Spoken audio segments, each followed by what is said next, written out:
You know, the chill is outside. It's going to be getting colder this weekend. It's making our way back in. And if the chill is getting into your house, well, maybe Patrick Roy, he might be able to help. Oh, you have those cold spots? I hate those. He's joining us now from Lowe's to talk about winterization. And we're so excited to have you here because I think a lot of us have gone down the aisles at places like Lowe's, Patrick, and there are so many things. And where'd Scott go? Oh, there you are. Well, hello. Look what the wind blew in. Well, hello. How are you?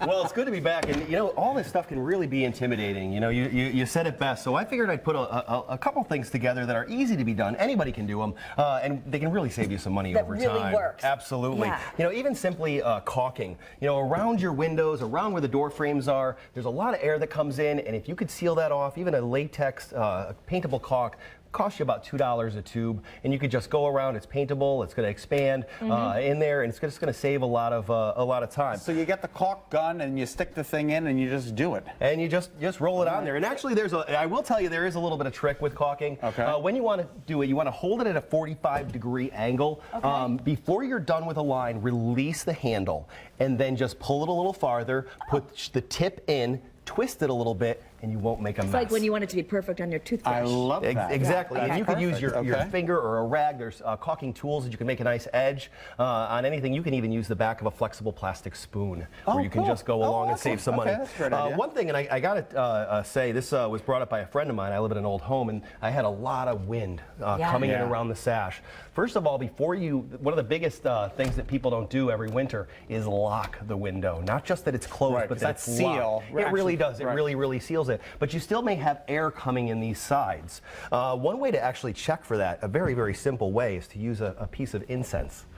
You turn on your exhaust fans, the hood above your stove, get some air pulling through, and you light the incense and just run it around the seams, and you'll see where the air is blowing in or blowing out, and that's where you have a problem. That's kind of cool. Smell it? You Yep. just go, Oh, it smells great too. You can see the So wherever smoke. But you can see the smoke. You see the smoke, and you see that wind blowing. You could do it with a candle, but an incense works so much easier because you're looking at that smoke. Okay. And my friend Greg showed me this about the windows. This is rope caulk. So what this is a flexible caulk. It just stays rubberized like this, and you're just going to take off a piece.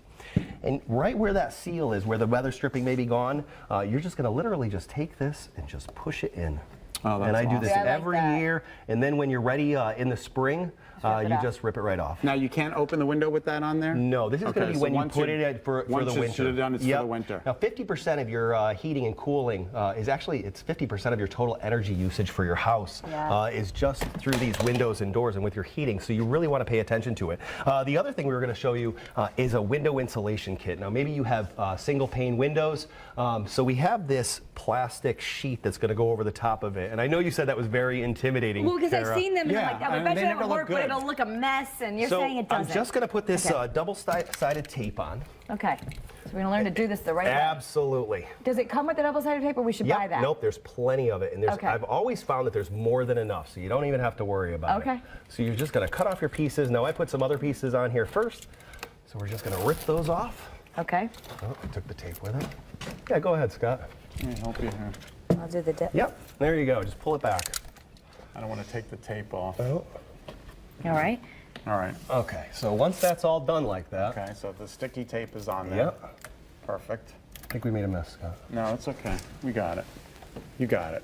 Yeah, there you go. Yeah, perfect. Okay. Okay, so what you'll do, well, just to show you, you got it? Nice job, thank you. Is you're just going to take this piece of plastic and just stick it right on there. So I didn't know it came with a tape. I imagine they were going to have to somehow get this on there and then blow dry it all at once. Now the good news is it doesn't have to be perfect. It doesn't? Once you kind of line it up on there, you just seal it to the tape. Okay. And then I know you wanted to try this. You simply take a hairdryer. And it really works. All right. And you're just going to put it on there, and what's going to happen is it's going to start to shrink. And it'll literally become invisible. And this is going to stop any air blowing through that window. So eventually, You can see all the wrinkles are coming out. You don't even have to go that close. Okay. And it literally becomes invisible. And it's going to stop any wind that's coming through the glass or any of the seams around it. You just clean up the then edges? you're just going to take a simple pair of scissors and you're going to cut off that extra. There you go. Okay, we only got about a minute, Patrick. Okay, so there's other things you can do, Oh. especially like underneath your door, around your door. They say that if an 1/8-inch opening around your front and back door is the same as having a small window open halfway. Wow, okay. Oh my gosh. So if you can see light underneath your door, simply put a sweep that you just cut to length and you just literally slip it right underneath Right your underneath door. the thing. There's no tools, nothing's needed. That's great, Now, too. this I've had this thing before too. This is more like a fabric thing you put under your Yep, door. it's a pipe insulation. That's going to insulate your pipes. If you have a cold basement or so, you're going to lose temperature out of that. I also brought a temperature gun. This is $34.98, but you can actually do your own energy efficient audit with this. It actually just press the button and it tells you the surface temperature of anything. So if you Okay. go around, check your windows, check your doors, check your air vents. It's an easy way. Plus, 2 to 5% of your air loss in your home through the happens through the sockets. outlets. That's crazy. So for a few, like 50 cents a piece, all you're going to do is throw an insulator on there, put your cover right back over, and you'll save a lot of money. All right. His name is Patrick Roy. You can visit him at the Lowe's in Southington or head to Lowe's.com to find a store near you.